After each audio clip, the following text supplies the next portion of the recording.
Bienvenue dans le débat de France 24. Il aura donc fallu, comme souvent malheureusement, que la situation devienne critique, voire désespérée, pour que le sort d'Alep finisse par apparaître comme une priorité internationale.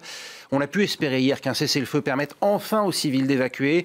C'était compté une fois de plus dans le cynisme des belligérants. Ceux qui tiennent les armes n'ont visiblement pas intérêt à s'entendre. En tout cas, l'une au moins des parties. Toujours est-il qu'on s'accuse des deux côtés d'avoir manqué à sa parole et les bombardements ont donc repris de plus belle. Le martyre, jusqu'à quand? Comment en sortir? Pour en débattre avec nous aujourd'hui, Bruno Tertrais, bonjour. Vous êtes directeur adjoint de la Fondation pour la recherche stratégique. Général Olivier Paulus, vous êtes officier général de l'armée française, ancien commandant des forces françaises au Cap-Vert. Également avec nous, Hussam Allo-Laïoui, bonjour. Vous êtes secrétaire général de Syria Charity, association humanitaire qui vient en aide aux victimes de la guerre en Syrie. Et puis également parmi nous, Christian Chesneau, journaliste à France Inter. Je rappelle que vous avez été otage en Irak avec notre confrère du Figaro, Georges Malbruno, pendant 124 jours de détention. C'était entre août et décembre 2004. Vous êtes également l'auteur, toujours avec Georges Malbruno, du livre Nos très chers émirs, paru en octobre aux éditions Michel Lafon, une enquête sur les relations de la France avec les pétromonarchies du Golfe, avec notamment la question du financement des mouvements radicaux islamistes.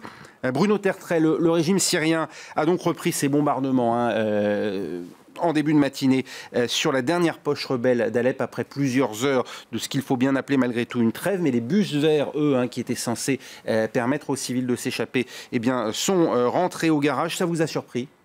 Non, ça ne me surprend pas, car l'historique torturé des cessez-le-feu en Syrie, y compris sur la zone d'Alep, a toujours été une succession d'échecs, de trahisons ou de mensonges.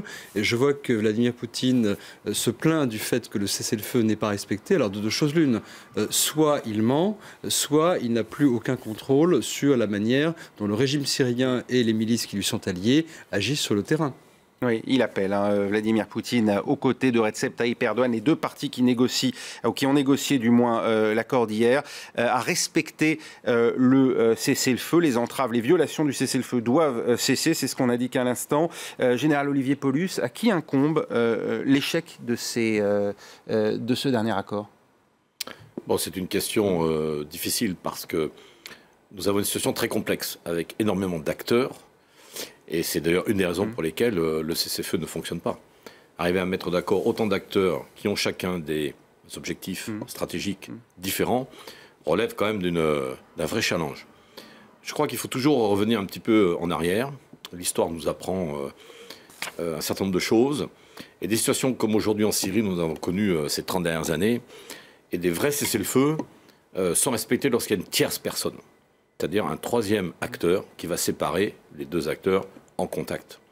Donc je crois qu'aujourd'hui, tant qu'il n'y aura pas une tierce personne, nous pouvons penser aux Nations Unies, nous pouvons penser à un certain nombre d'organisations, je crois que malheureusement, nous, et Bruno Tertrais le disait très très bien, nous irons de cessez-le-feu en cessez-le-feu, qui seront trahis et qui ne réglera pas la situation. Christian Chesneau, il y a la place pour un troisième acteur sur place. On voit que même les casques blancs, qui ne sont évidemment pas un troisième acteur, qui ne sont même pas une émanation des Nations Unies, puisque ce sont vraiment des secouristes syriens sur place, eux-mêmes réclament leur propre évacuation aujourd'hui. C'est compliqué le troisième acteur, puisque ceux qui ont la main, ce sont les Russes, les Iraniens, ce qu'on disait tout à l'heure. Donc l'ONU est hors jeu. Enfin, il y a le HCR, il y a un peu des humanitaires.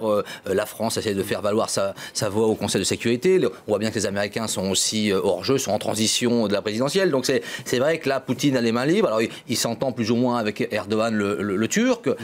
Moi, je pense qu'effectivement, là, on est quand même dans la phase finale. C'est vrai qu'on est quelques heures, quelques jours. Alep est tombé, va tomber. Et donc, c'est les derniers réglages. C'est toujours compliqué parce que vous avez des gens à la fois dans le camp des loyalistes qui veulent en découdre toujours. Et puis, dans le camp des rebelles, vous avez aussi des durs qui veulent pas rendre les armes. Certains négocient, voudraient partir.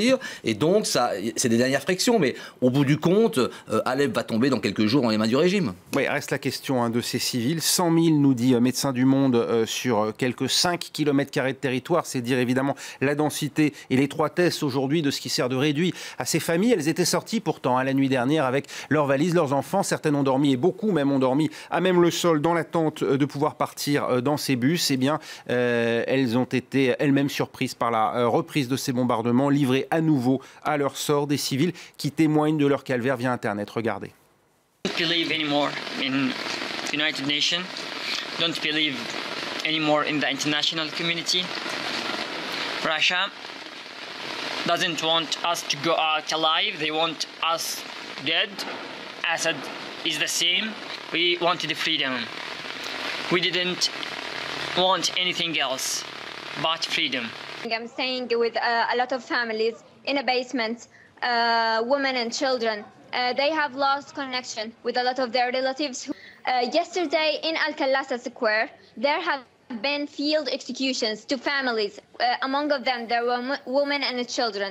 I do believe that we are going to die anyway, so we have to do something for all these lives, for all the people who have died. We have to do something, we have to deliver the message. نحن كل شيء كان بدنا إياه إنه في عنا نظام حكم ديكتاتوري كان بدنا نتخلص منه. طلعنا طالبنا بحرية، بكرامة، بعدالة، بديمقراطية. ما كنا متخيلين إنه يكون الثمن غالي كل هالقد. ما كنا متخيلين إنه نحن بنستاهل كل هذا الموت. Hussam Al-Olaïoui, Raphaël Glucksmann dit aujourd'hui c'est la réédition de Srebrenica de Grozny, mais cette fois-ci il y a Twitter, on peut vivre les derniers instants des activistes syriens qui postent leurs adieux sur la toile. On ne pourra pas dire qu'on ne savait pas. Tout à fait, on a des informations en temps réel, que ce soit sur Facebook, que ce soit par les messageries WhatsApp. Nous, nos propres secouristes, nos propres équipes, dans la journée d'hier et même aujourd'hui, ils reprennent leurs adieux, ils nous disent on va probablement y rester. Au moins, juste sortez les blessés. Juste sortez les blessés. C'est le message d'aujourd'hui qu'ils nous disent et qu'ils nous transmettent et qu'ils disent aussi au monde via toutes les vidéos qu'on a pu voir sur Facebook. C'est dramatique. Alors on entend régulièrement parler de propagande aussi de la part de la rébellion. L'ONU nous dit elle-même d'ailleurs aujourd'hui que certains groupes rebelles maintiennent en otage des civils. Quelle est la vérité? Comment parvenir effectivement? Là, ces vidéos, évidemment, elles sont véridiques, il n'y a absolument aucun doute là-dessus. Aujourd'hui, nous, les contacts qu'on a avec les gens et nos équipes, c'est plus de 50 personnes sur place. Ils ne nous parlent absolument pas de retenue des rebelles. Je veux dire, qu'est-ce qu'ils veulent retenir? Tout est bloqué, bombardé. Retenir qui? Pour aller où? Les gens, ils veulent juste sortir. Aujourd'hui, ils le disent, ils le redisent. Juste laissez-nous sortir. On veut sortir, on veut survivre. C'est aujourd'hui là l'enjeu principal et on le voit sur le terrain. Bruno Tertrais, là, ce sont des civils qu'on vient de voir. L'accord portait également sur l'évacuation des forces combattantes d'Alep-Est. Le droit international est très clair. Dès lors qu'il y a un cessez-le-feu, la partie qui a le dessus doit permettre l'évacuation des civils, mais aussi des combattants. Vous disiez tout à l'heure, et c'est effectivement probable, qu'il y a des combattants, certaines milices, qui ne veulent pas abandonner le combat. Et dans ce cas-là, on peut comprendre d'une certaine manière qu'il y ait des rétorsions. Enfin, on peut expliquer pourquoi est-ce qu'il y a des rétorsions contre. Le problème, c'est qu'aujourd'hui, ce sont les populations civiles qui ne sont pas combattantes, même si la distinction, c'est parfois poreux entre les civils et les combattants sur place. Le problème, c'est que ce sont les familles, les populations civiles, qui sont prises aujourd'hui dans l'étau, parce qu'on leur propose parfois de sortir, de se regrouper, et là, elles vont être prises sous les bombes. Peut-être parfois délibérément. Glucksmann, effectivement, faisait référence à Srebrenica. Je ne sais pas s'il y a ou s'il y aura, j'espère qu'il n'y en aura pas, des massacres à grande échelle, mais on craint, et là vous avez peut-être de meilleures informations, je ne sais pas, mais on craint qu'il y ait des exécutions froides de dizaines de civils aussi. Voilà. Mais je reste prudent parce que c'est vrai que c'est quand même l'information sur le point n'est pas encore très claire. Alors justement, parmi les personnalités qui interviennent, Raphaël Pitié est urgentiste, il a soigné des civils en Syrie et formé des médecins. Il fait état, grâce à son réseau de contacts sur place, d'exécutions sommaires, d'arrestations arbitraires. Écoutez, c'était sur France Info hier. Ce que l'on pouvait craindre ces derniers jours, c'est-à-dire les exactions, elles sont en train d'arriver. Le régime a récupéré 2 quartiers sur les 6 qui sont entre les mains des rebelles. Et là, ils ont brûlé des familles dans leurs maisons. Ils ont exécuté d'une manière sommaire une trentaine d'enfants près du cimetière.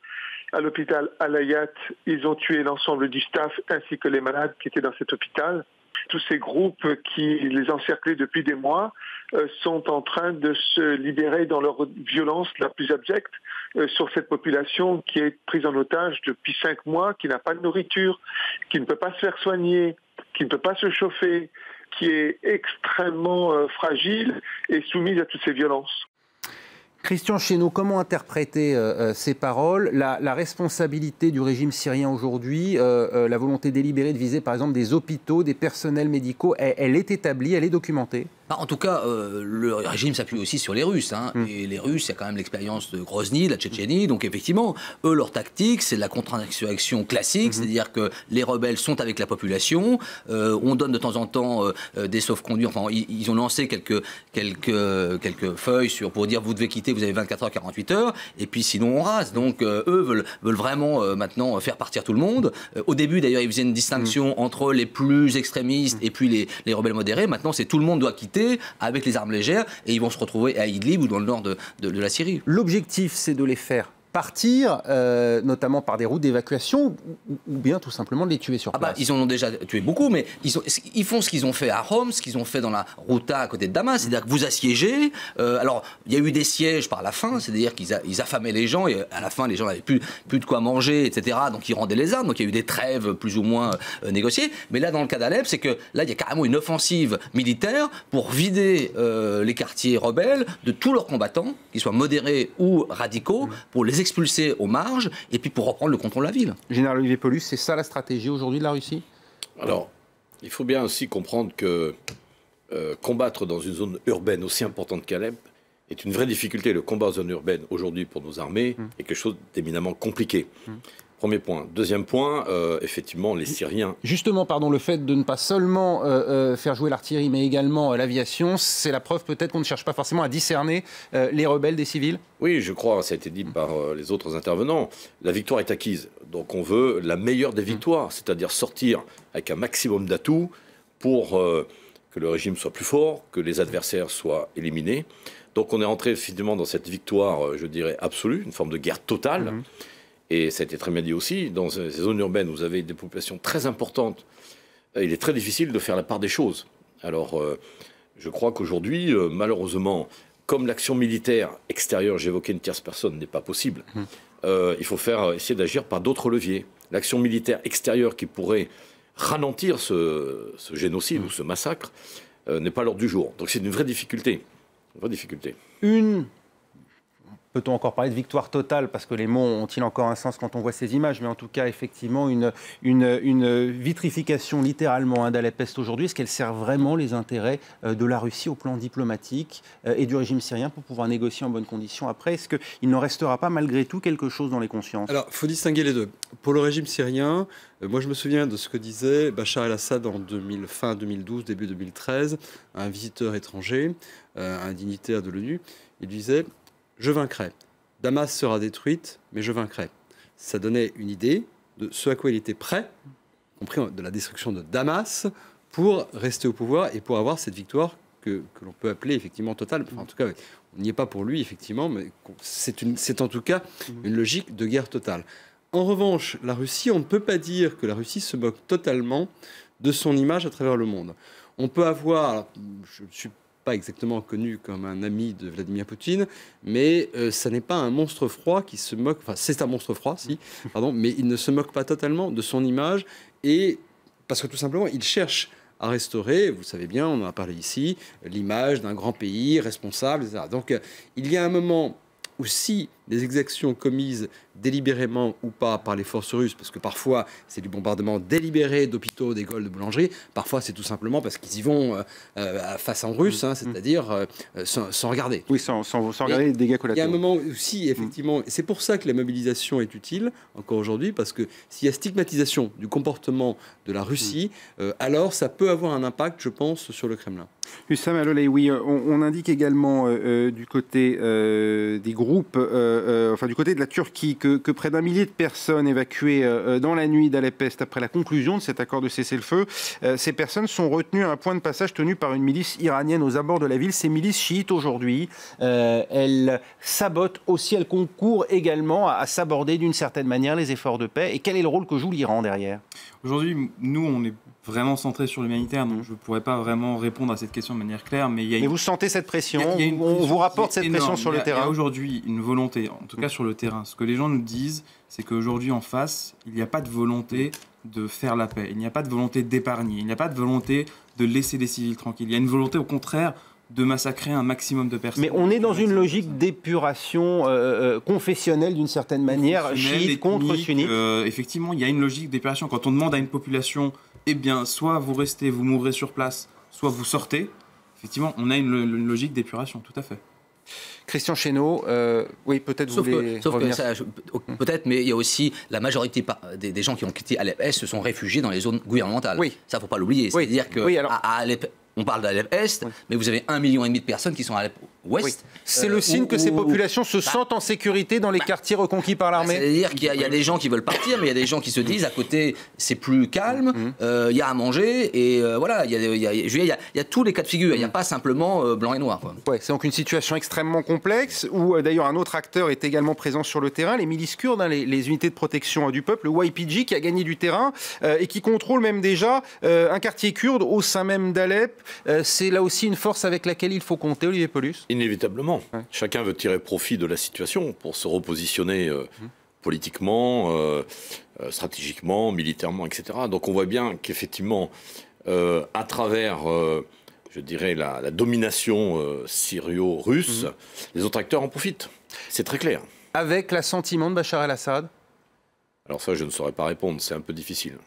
Bruno Tertrais, aujourd'hui, il y a un accord objectif d'une certaine manière entre ces forces kurdes et les forces du régime syrien? Les accords objectifs pendant cette guerre, que ce soit en Irak ou en Syrie, elles se font et se défont, elles sont tactiques plus que stratégiques. Regardez la manière dont la Syrie a changé plusieurs fois de position et continue à changer de position aussi selon la situation sur le terrain. En tout cas, ce qui est certain, c'est que le facteur kurde est presque aussi important pour l'avenir de cette guerre qu'il ne l'est en Irak. Si je vous pose la question, est-ce qu'il y a en gros un partage territorial qui est en train de s'opérer? On parle de Syrie utile. Est-ce que d'ores et déjà, le régime syrien a acté que pour son propre salut, les Kurdes vont avoir la possibilité peut-être à terme d'avoir leur propre territoire sur le sol syrien? Et reconnu comme tel, parce que c'est ça le problème pour la Turquie. Deux choses. Premièrement, personnellement, je n'ai jamais tellement aimé cette expression Syrie utile, parce que ça donne l'impression, elle n'est pas de vous.